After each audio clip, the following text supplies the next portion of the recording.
เอาព្រះអង្គចាអើយឲ្យតាយ៉ាងនេះតើសុខភាពប្រជាពលរដ្ឋអ្នកណាទទួលខុសត្រូវ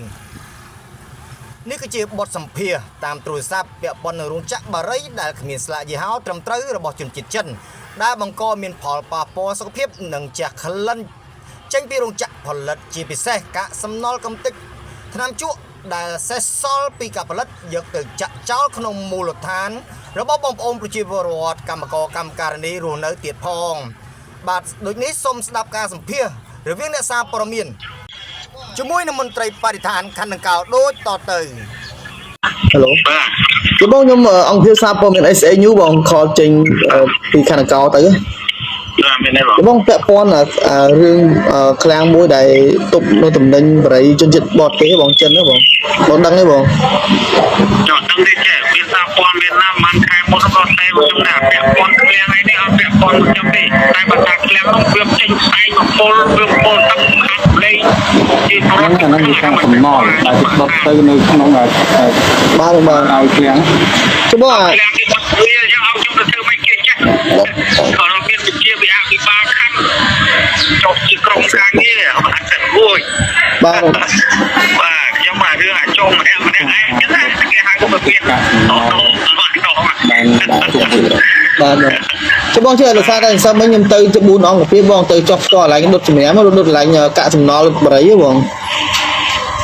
ដុតនឹងគេដុតនៅណាដុតកន្លែងចិត្តមាត់ស្រះបងមាត់បឹង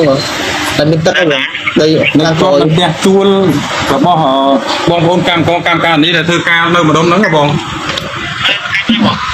នៅសង្កាត់ព្រៃសរបងក្នុងកង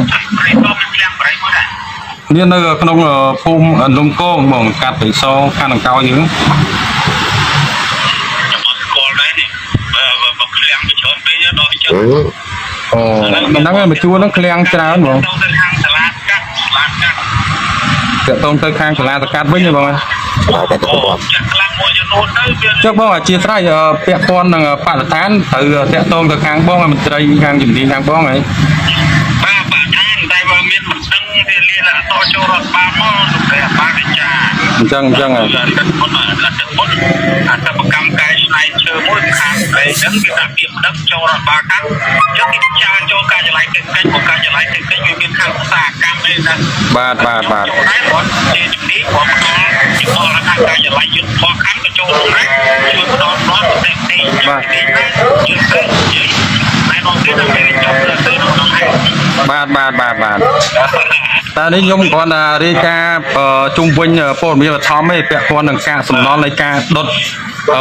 ឲ្យជះក្លិនផ្សែងអីចឹងណានៅជុំវិញមូលដ្ឋាននៅក្នុងភូមិហ្នឹងហ៎បង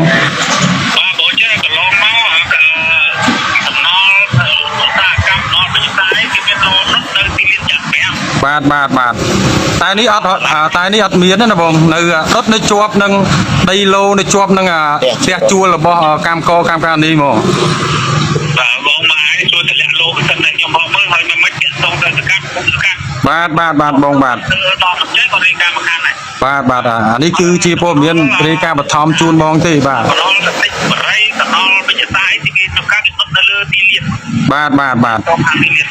បាទបងបាទបាទចាំអរគុណបងគឺតម្លាក់លោកសិនហើយខ្ញុំផងមកបងបាទបងបាទអរគុណបងអរគុណបាទអូខេ